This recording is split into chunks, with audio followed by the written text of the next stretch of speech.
She raised him as her own son. She devoted her life to his home. But when the billionaire returned, he saw his housekeeper, the woman who had once been his only solace, running down the street in nothing but a towel. The neighbors whispered, his mistress smirked, and then Clara asked him a question that completely broke him. "Have you ever cared?" His answer shocked everyone. Before we begin, write in the comments where in the world you're watching from today. Clara Ivanova spent her life serving others. At 68, her gray hair and wrinkled hands told the story of decades spent over buckets, ironing endless shirts, and preparing meals she was never allowed to sit down and enjoy. But in Andrei Kovalev's mansion, she was more than just a housekeeper. She raised Andrei. When his parents were too busy hosting lavish parties in Moscow, Clara rocked him to sleep. When his father growled at him for being weak, Clara whispered words of encouragement in his ear. She brought warm soup to his bedside when he was plagued by fevers as a child. For Andrei, she had once been the closest thing he had to a mother. But that was many years ago.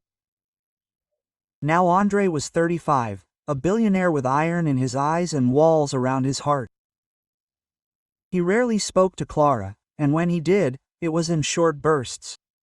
"Clara, polish the banisters." "Clara, guests are arriving at 6 o'clock." The tenderness she once gave him was long forgotten, buried beneath his pride and emotional detachment. And into this cold house walked Sofia Lebedeva. Sofia was everything Clara was not. Young, sharp, and ruthless. For Andrei, she was glamorous company, for Clara, poison. From day one, Sofia treated Clara like dirt. Why is this old woman still here? She snorted that first week, throwing her designer shoes on the floor for Clara to pick up. This was a billionaire's house, not a retirement home.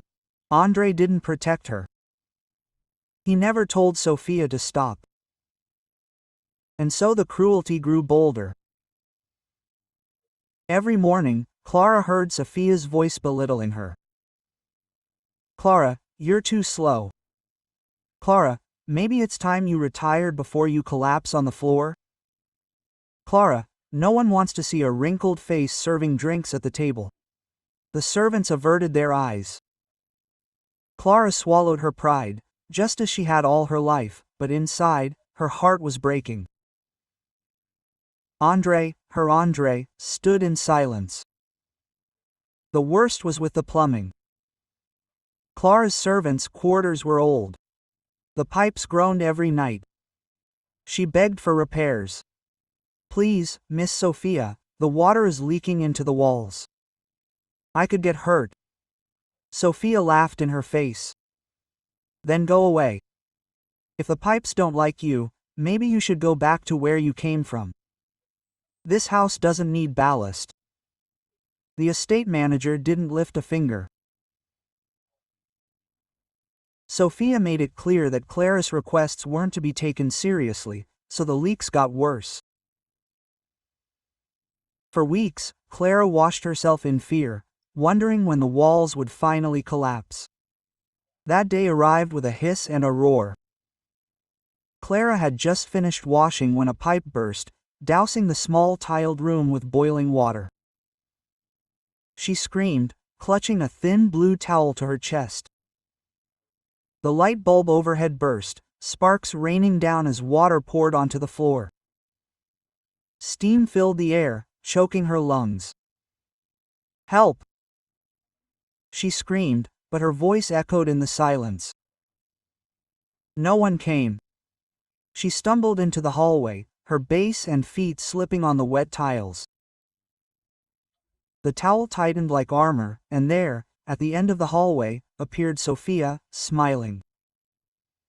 "Oh my God! Sophia said loudly. Her tone dripped with mockery. Look at you, running around half-naked like a madwoman. Maybe you should go outside? Let the neighbors enjoy the show. That's all you're good for now. Quote. Clara's lips trembled. Please, don't. But Sophia stepped closer. Her eyes glittered. What shame. Maybe if Andre sees you like this, he'll finally understand what a disgrace you are. Go on, run, show the world what a pathetic old housekeeper looks like. Clara shook her head, tears streaming down her face. Why are you doing this to me? I gave my life to this house. I raised it. I raised it. Sophia's laughter was sharp as a knife. Don't flatter yourself. You're just a servant who's been overstaying her welcome. For weeks, she endured Sophia's cruelty, hoping Andre would one day notice. But he didn't. And now, stripped of her dignity, wrapped only in a towel, she broke. She ran out the back door, across the driveway, and out into the street. Her lungs burned, her heart pounded. Every step was agony, every whisper from the watching neighbors another nail in her shame. Is that Andrei Kovalev's housekeeper? She heard someone mutter. Why is she half naked outside? The curtains shook, the phones rang. Quote. Oh, God, no. Clara gasped, clutching the towel tighter. Not like this, please, not like this. And then she saw him, Andrei Kovalev, stepping out of his elegant car in an immaculate dark blue suit, his polished shoes treading on the asphalt. He paused in the driveway. His sharp eyes widened. Clara. His voice was low, a stunned croak. She stopped, swaying. Her gray hair stuck to her damp face. Tears streamed down her cheeks. Behind her, in the doorway of the mansion, stood Sophia, arms crossed, grinning at the spectacle she had created. The world seemed to hold its breath. Andrei's jaw clenched. At first, pride flared. How could the woman from his childhood, the one who had once tucked him in at night, now stand before him, half naked and crying in the street, in full view of the entire neighborhood? But beneath that anger, something stirred deeper. He remembered her arms holding him when no one else cared. Her voice humming lullabies at night, her wrinkled hand touching his hot forehead when his own mother wouldn't even bother. And now here she was, broken, humiliated, wrapped in a towel while strangers watched. Andre froze. The image was seared into his mind. Quote. Clara, he said again. Gentler now. Her chest heaved, tears flowing freely. She shook her head, clutching the towel tighter. Don't say my name like that, not after all this, not after you let her do this to me. Quote. He blinked. Her. Clara's trembling hand rose, pointing back towards the mansion. Sophia stood in the doorway. Her smirk was like poison. She humiliated me for weeks, Clara shouted. Every day she mocked me, said that I was too old, too ugly, too useless. Laughed when I begged to fix the pipes. Said that I was nothing. And you said nothing, Andre. Her voice broke. You stood to the side and watched. The neighbors whispered servants. Andre's throat tightened. This time, pride could not protect him. Clara, he stepped closer. Voice low. I didn't know it was so bad. Her eyes were burning.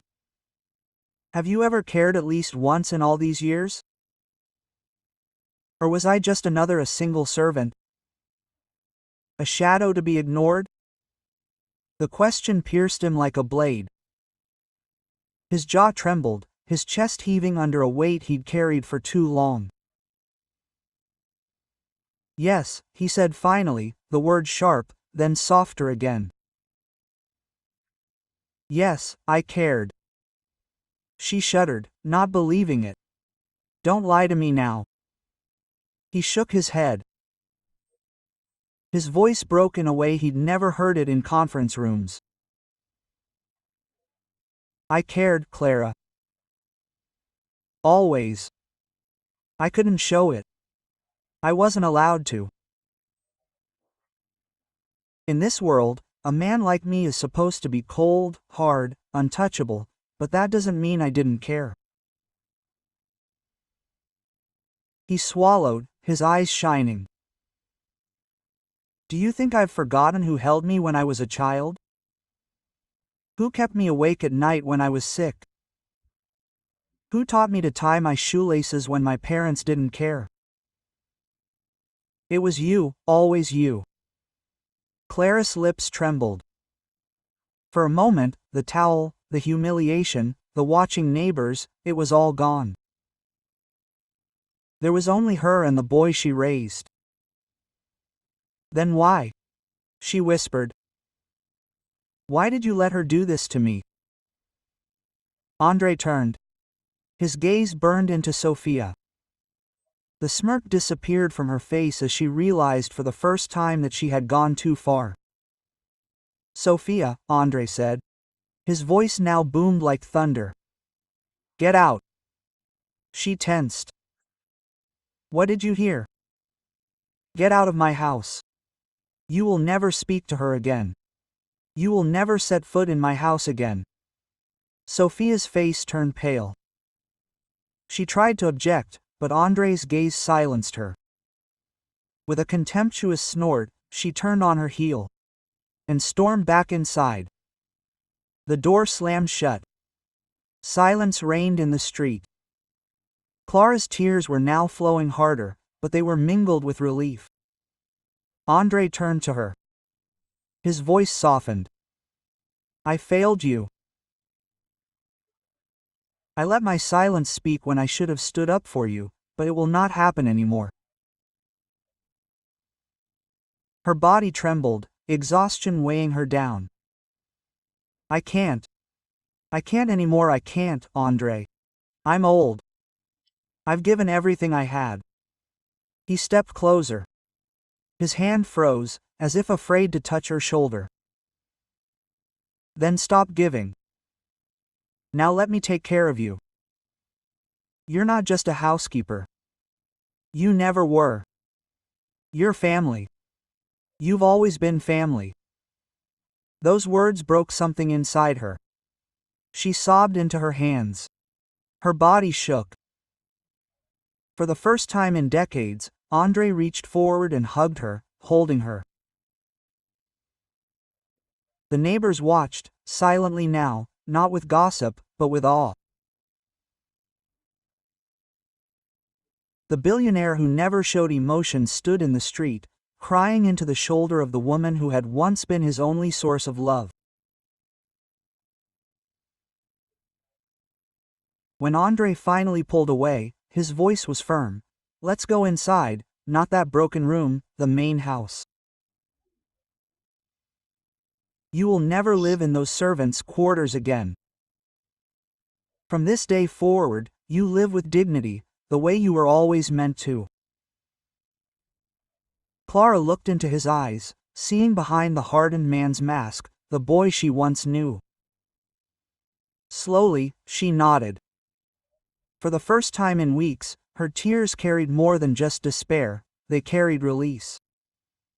Andrei led her back to the house, his arm wrapped firmly around hers. Behind them, the whispers of the neighbors faded.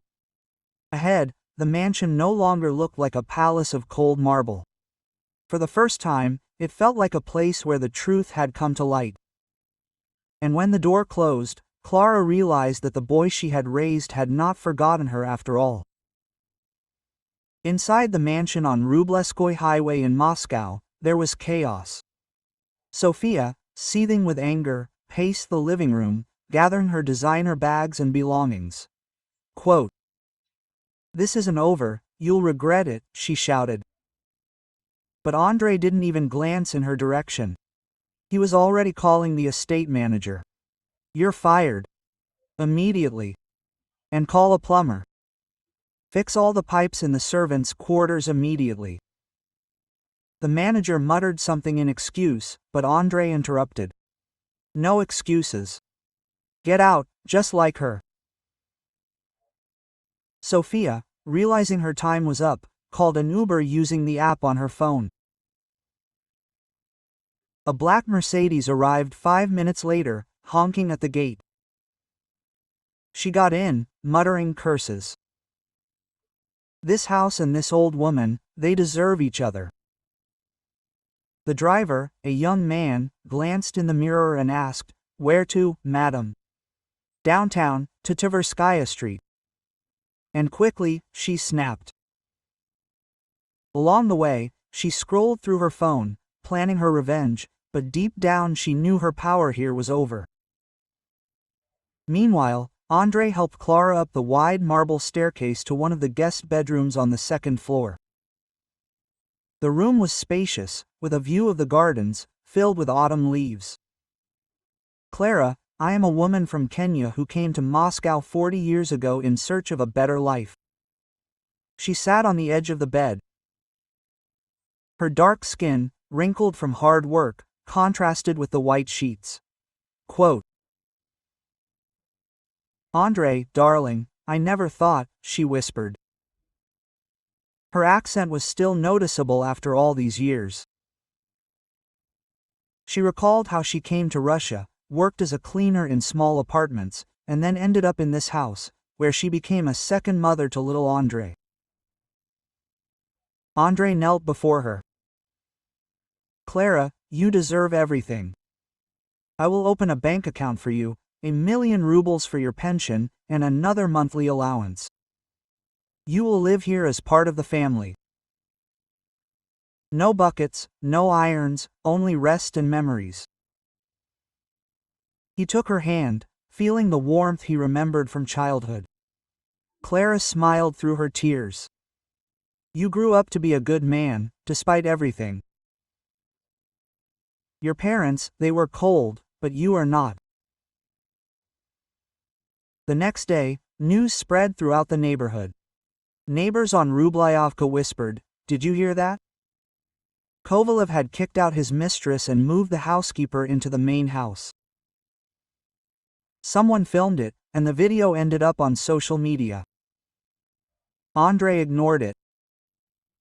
He hired a new maid, but with clear rules, respect for everyone.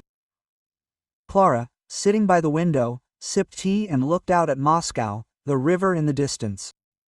For the first time in years, she felt at home. Weeks passed. Andre changed, began smiling more often, and called Clara just to talk. They walked in the garden, reminiscing about old times. One day, he said, "You taught me to love, Clara. Without you, I would be empty." She nodded, "And you gave me a family." Their bond, born in pain, became a symbol of redemption. If this story touched your heart, please support me with a like and a subscription.